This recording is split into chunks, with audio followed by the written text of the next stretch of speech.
नमस्कार। एबेकार चर्चारे थिबा खबर इलेक्टोरल बॉन्ड विषय चलतु देखिबा। इलेक्टोरल बॉन्ड कौन पाई चर्चा रे अछि? कारण यह कि सुप्रीम कोर्ट यह असंविधानिक घोषणा करिसंती। सेथिपाई यह चर्चा रे अछि। द्वितीयतः देखिबा इलेक्टोरल बॉन्ड कौन?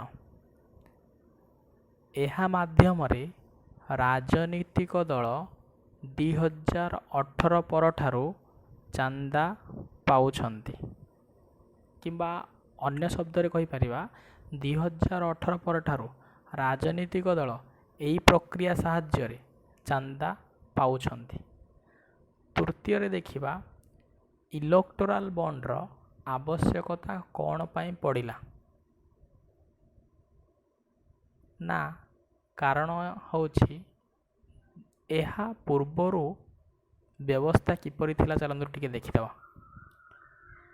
2017 ପୂର୍ବରୁ ରାଜନୈତିକ ଦଳକୁ ଚାନ୍ଦା ନଗଦ ମାଧ୍ୟମରେ ମିଳୁଥିଲା। କେତେ ମିଳୁଥିଲା, ଏହାର ବ୍ୟବହାର କେଉଁଠି ହେଉଥିଲା, ତାର କିଛି ବି ହିସାବ ରହୁନଥିଲା।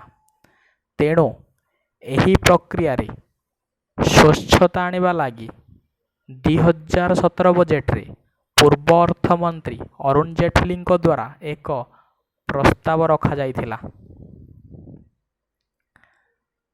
ଯାହାର ଉଦ୍ଦେଶ୍ୟ ଥିଲା କି ବ୍ଲାକ୍ ମନିକୁ କିଭଳି ରୋକାଯାଇପାରିବ।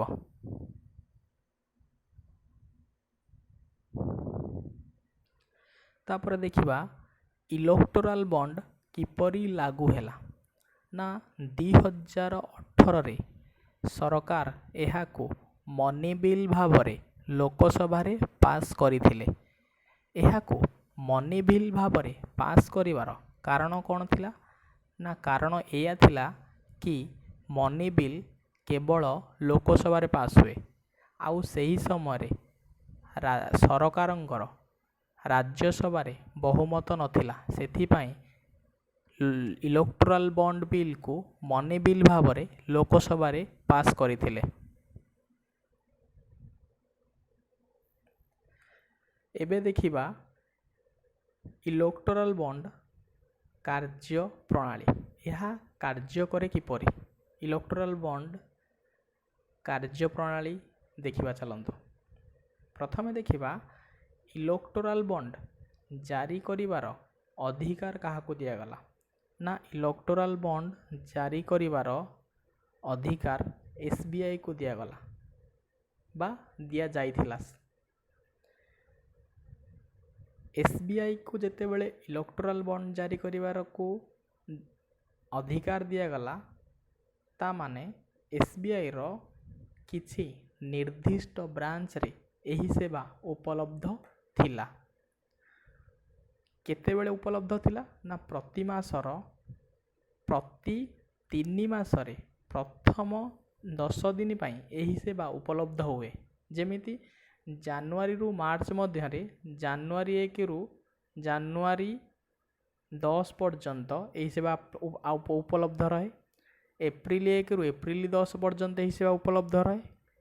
ଜୁଲାଇ 1ରୁ ଜୁଲାଇ 10 ପର୍ଯ୍ୟନ୍ତ ଏହି ସେବା ଉପଲବ୍ଧ ରହେ। ଅକ୍ଟୋବର 1ରୁ ଅକ୍ଟୋବର 10 ପର୍ଯ୍ୟନ୍ତ ଏହି ସେବା ଉପଲବ୍ଧ ରହେ।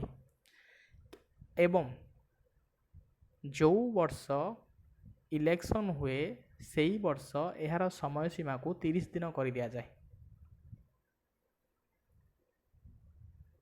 ତାପରେ ଦେଖିବା କେମିତି କ'ଣ ଜାରି କଲା SBI ଇଲେକ୍ଟୋରାଲ ବଣ୍ଡକୁ। ତାପରେ ଦେଖିବା SBI 5 ପ୍ରକାର ଇଲେକ୍ଟୋରାଲ ବଣ୍ଡ ଜାରି କରିଥିଲା। ପ୍ରଥମେ ହେଉଛି ଗୋଟେ ବଣ୍ଡ ହେଉଛି 1000 ଟଙ୍କାର, 1000ର, 10,000ର ଗୋଟେ, ତୃତୀୟ 1 ଲକ୍ଷର, ଚତୁର୍ଥ 10 ଲକ୍ଷର, ପଞ୍ଚମ 1 କୋଟିର। ଏଇ ଯେଉଁ 5ଟା ବଣ୍ଡ ଜାରି କରିଥିଲା, 1000, 10,000, ଲକ୍ଷେ, 10 ଲକ୍ଷ, 1 କୋଟି, ଏହାର ମାନେ ଏଇଆ ଥିଲା, ଏହା ଗୋଟେ ଟିକେଟ୍ ଟାଇପ୍ର ଥିଲା कि जड़े जेतिकी टंका देवाकू चाहिए सी सेई अनुजाई टिकेट नब किंबा से टिकेट को जहाँ को आम बॉन्ड बोली कहूचे से बॉन्ड नब जड़े जेते बॉन्ड चाहिए किणी पारिबो। एहार किणिबार माध्यम चेक किंबा ऑनलाइन माध्यम थिला। एबे देखिबा किपरि बॉन्ड किणा जाए ना जो व्यक्ति दान करे दान करुथिबा व्यक्ति बैंक को पैसा दिए बैंक ता प्रतिबदल रे सेई अमाउंट रो इलेक्टोरल बॉन्ड दिए आउ सेई इलेक्टोरल बॉन्ड रो भैलिडिटी किंबा बा समय सीमा 15 दिन थाए। जो दिन बैंक तुमको इलेक्टोरल बॉन्ड दब 15 दिन भितर से इलेक्टोरल बॉन्ड को जो राजनीतिक दल को तुम्हें देइथिबो से आनिकी दल अकाउंट रे जमा करिया पड़े 15 दिन भितर नहने से पैसाटा किंबा से अर्थ पीएम केयर फंड को ट्रांसफर हो जदि 15 दिन भितर इलेक्टोरल बॉन्डटा दल अकाउंट रे जमा न हुए तो कौन आउ थे चलते देखा कि किपरि बॉन्ड किणा जाए। दान करुथिबा व्यक्ति बैंक को पैसा दिए बैंक ता प्रतिबदल रे सेम अमाउंट रो गोटे बॉन्ड दिए दान करुथिबा व्यक्ति को से व्यक्ति कौन करे से बॉन्ड को ता मन पसंद रो दल को नहीं दिए दल कौन करे ना से 15 दिन रो समय सीमा भितर से बॉन्ड को दल अकाउंट रे जमा हुए नचेत जदि दल जमा न करे 15 दिन भितर से अर्थ पीएम केयर फंड को ट्रांसफर हो जाए। चलतु यह चित्र रे बुझा चेष्टा करवा। प्रथम जिनस है गोटे बैंक अच्छी एसबीआई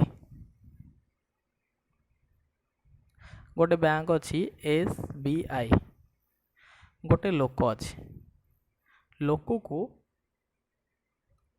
वर्तमान लोक को 20 लक्ष दबार अच्छे केते लक्ष 20 लक्ष 20 लक्ष नहीं कि बैंक को गला केते लक्ष नहीं कि ना 20 लक्ष नहीं कि गोटे लोक बैंक को गला जिते लोक बैंक को गला बैंक रे 20 लक्ष देला बैंक कौन गला ना 10 लक्षर दीटा बॉन्ड से लोक को देला से लोक को केते देला 10 लक्षर दीटा बॉन्ड देला से लोक कौन कला ना 10 लक्षर दीटा बॉन्ड नहीं बीजेपी पाख गला 10 लक्षर दीटा बॉन्ड नहीं क्या गला बीजेपी पाख गला तामान से समय आम जाना पाइले बीजेपी को जी पैसा देले बीजेपी जाइला कि कौ व्यक्ति आमको फंडिंग करुचे बोली आउ गोटे जिनस बीजेपी को जो बॉन्ड दिगला से बॉन्ड को जार भैलिड रोज 15 दिन से 15 दिन भितर पुणी दल अकाउंट रे आनिकी जमा करिया को पड़िबो नहने सेटा पीएम केयर फंड को पड़ेबो। बुझी पाइले एटा सेम जिनस कि धर गोटे काउंटर अच्छी आउ एटा होची कैंटीन अच्छी कौन करे ना गोटे लोक नहीं कि काउंटर रे पैसा देला पैसा परिवर्ते बैंक कौन देला तुमको दीटा टोकन देला जहाँ को आम इलेक्टोरल बॉन्ड बोली कहे से इलेक्टोरल बॉन्ड को आम जो दल को देले से दल ताकू पैसा रे कन्वर्ट करदेला ये हूँ एमती प्रोसेस। तापर देखिया इलेक्टोरल बॉन्ड 2018 पर जितने लागू हला तार नुआ नुआ गाइडलाइन कौन थिला। प्रथमे देखिबा तार गाइडलाइन थिला कि गोटे लोक नगद रे बा कैश रे गोटे दल को मैक्सिमम 2000 टंका दे पारियो मैक्सिमम केते दे पारियो 2000 टंका दे पारियो जदि 2000 रु अधिक देला किंबा 2000 रु अधिक देवा को चाहे ताहेले सी कौन करन ना इलेक्टोरल बॉन्ड माध्यम रे ही दल को दे पारियो केमिति इलेक्टोरल बॉन्ड माध्यम रे दबो जमीन मुझे टिके पूर्व कहली 20 लक्ष नहीं जीव बैंक को दब 20 लक्षर से दीटा बॉन्ड दब से बॉन्ड नहीं तुम दल को दब दल कौन कर दल अकाउंट रे जमा कलापर दल से पैसाटा पाइज सेमती 2000 रु कैश हेले कैश केवल 2000 दे पार 2000 रु अधिक हेले तुम इलेक्टोरल बॉन्ड माध्यम देवाक पड़ो तापर कौ पार्टी की तुम दे पार ना सी रजिस्टर्ड पार्टी होता दरकार संविधान अनुजाई जो पार्टी आमर रेजिस्टर्ड होती से पार्टी को तुम देपर आउ से पार्टी जो पार्टी की तुम पैसा दब से पार्टी पूर्व इलेक्शन रे लोकसभा हो किंबा विधानसभा हो जो भी इलेक्शन हो सी पूर्व इलेक्शन ने 1% भोट पाई आवश्यक। पंचम जिनस हूँ जो पंचम गाइडलाइन हूँ जी जो व्यक्ति पैसा दौचे पार्टी को तार सूचना गोपनीय रहा आवश्यक। माने यही जो इलेक्टोरल बॉन्ड बिल पास है एथिरे गोटे सूचना थिला कि जो व्यक्ति पैसा दान करुच्ची पार्टी को तार सूचना गोपनीय रखा यही पॉइंट हूँ आजिका समस्यार केंद्रबिंदु ना यही पॉइंट को नहीं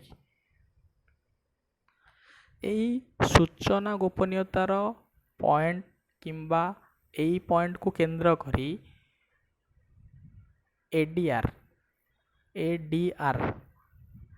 association for democratic reform ADR CC common cause संगठन आ गोटे हूँ CPIM communist party of India Marxist एमाने जाइथिले एई पॉइंट रो आधार करिकी एमाने सुप्रीम कोर्ट रो द्वारस्थ होइथिले आउ सुप्रीम कोर्ट रो कौन आर्गुमेंट रखा जाइथिला चलंतु देखिबा सुप्रीम कोर्ट रे कौन आर्गुमेंट रखा जाइथिला। सुप्रीम कोर्ट रे दीटा साइड थिला गोटे गवर्नमेंट तार आर्गुमेंट रखिथिला गोटे गवर्नमेंट तार आर्गुमेंट रखिथिला आ गोटे होची पिटिशनर तार आर्गुमेंट रखिथिला। ए पिटिशनर रे किए जाउथिले ना एडीआर जाउथिले कॉमन कॉज पार्टी संगठन जाउथिले आ गोटे जाउथिला CPIM communist party of India रो मार्क्सिस्ट जाउथिले।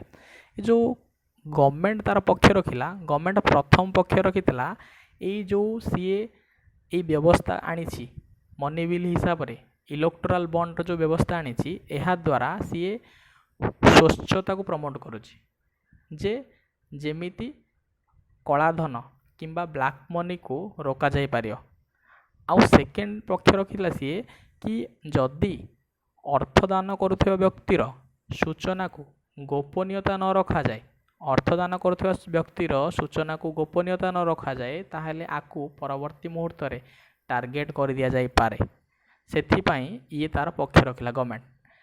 पिटिशनर पक्ष रखिथिले जदि सूचना गुप्त रहे तेबे आर्टिकल किंबा अनुच्छेद 19 ए रे जो अछि सूचना अधिकार तार उल्लंघन हेउछि।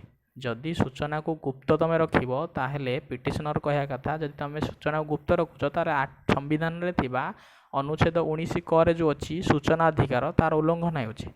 आउ से कहया कथा जदि तमे सूचना को गुप्त रखुछ ता माने ये कोनोसी ना कोनोसी करप्शन को प्रमोट करुछि जेमिति किछि बदलरे किछि जदि जणे जदि कॉर्पोरेट सेक्टर किछि पैसा दउछि पार्टी की ता माने तार किछि इच्छा अछि कि सी किछि अधिक पाय जदि कॉर्पोरेटर पाक जेते अधिक पार्टी अधिक पैसा दब ता माने ता इच्छाटा सेते हबो कोन हबो अधिक थिबो ता माने ये इनडायरेक्टली करप्शन को प्रमोट करुछि। पिटिशनर को अनुसार प्रथम दिन होची सूचना अधिकार को उल्लंघन करुछि द्वितीय कथा होची करप्शन को प्रोटेस्ट प्रमोट करुछि।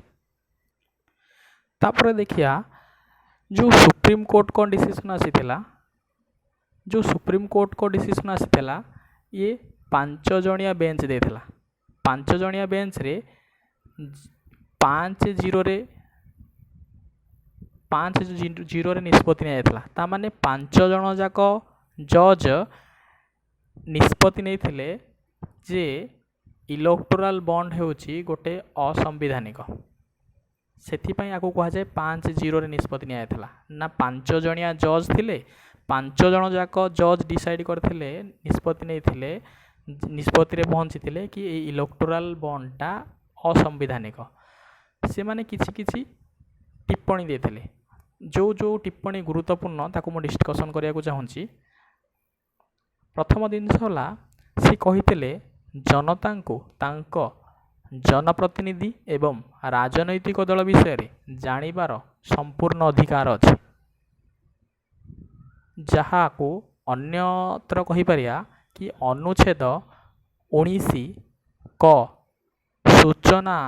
सूचनार आदान प्रदान नागरिकंर मौलिक अधिकार। जो सूचनार आदान प्रदान होची ये होची नागरिकंर मौलिक अधिकार। तेणुक सी कहले तापर आउ गोटे जिनस कही जदि तमें समथिंग फॉर समथिंग की प्रमोट करुच माने किछि बदल रे किछि की प्रमोट करुच माने कौन, जदि गोटे कॉर्पोरेट सेक्टर अधिक पैसा दौर तार तार किसी आशा रोचे कि गवर्नमेंट टू किसी अधिक पाइब, ताने जिते अधिक पैसा दब सेते अधिक किसी आशा रखार चान्स अच्छी। ताने इनडायरेक्टली ये कौन होची ना करप्शन को प्रमोट कराउची। ताने पार्टी पैसा खाया चक्कर रे गोटे कॉर्पोरेट सेक्टर ठीक हो कि भूल हो ताकू सपोर्ट करुची। तापर तृतीय जिनस कहले कि सुप्रीम कोर्ट एसबीआई को इलेक्टोरल बॉन्ड जारी रे रोक लगाई सख्त आदेश देइछंती। सुप्रीम कोर्ट एसबीआई को सख्त आदेश देइछंती कि इलेक्टोरल बॉन्ड जारी करिया रे रोक लगाई। आउ गोटे ऑर्डर देइछंती 4 रे कि 2019 ठारू मार्च 2024 पर्यंत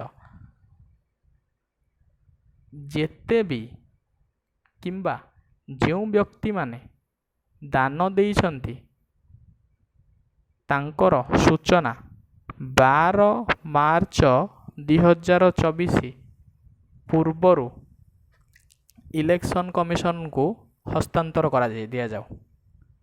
आउ एबेर न्यूज रु जना पड़ुची एसबीआई 12 मार्च 2024 संध्या सुधा इलेक्शन कमिशन को समस्त विवरणी दान देइथिबा व्यक्तिर विवरणी हस्तांतर कर देइछि। एबे खाली देखिबार कथा या कि 15/3/2024 रे इलेक्शन कमिशन तांको वेबसाइट रे ये सब विवरणी की दीटा जिनस को उपलब्ध कराइबे ना। इलेक्शन कमिशन मन रखितांतो एटा कि इलेक्शन कमिशन 15/3/2024 रे तांको वेबसाइट रे दीटा जिनस मुख्यतः उपलब्ध कराई कि किए केते दान देइछि, किए केते देइछि, कि केते देइछि पार्टी को। आउ गोटे जिनस होउछि केउ दल को केते मिलिछि। गोटे होछि व्यक्तिगत हिसाब रे कि केते देइछि, आउ द्वितीय कथा होछि को पार्टी केते मिलुछि। एहा दर्शा जाइनी कि कौ लोक कौ पार्टी को केते देइछि, एहा खाली दर्शा होछि कौ लोक केते देइछि आउ कौ पार्टी केते मिलिछि। किंतु एहा दर्शा जीवनी कि केउ लोक केउ पार्टी केते देइछि बोली। एहा जानिबार विषय 15/3/2024 रे एहार इलेक्शन कमिशन वेबसाइट उपलब्ध हेबाकू जाउछि। आजिर आलोचना को एठी विराम देउछु। धन्यवाद, नमस्कार।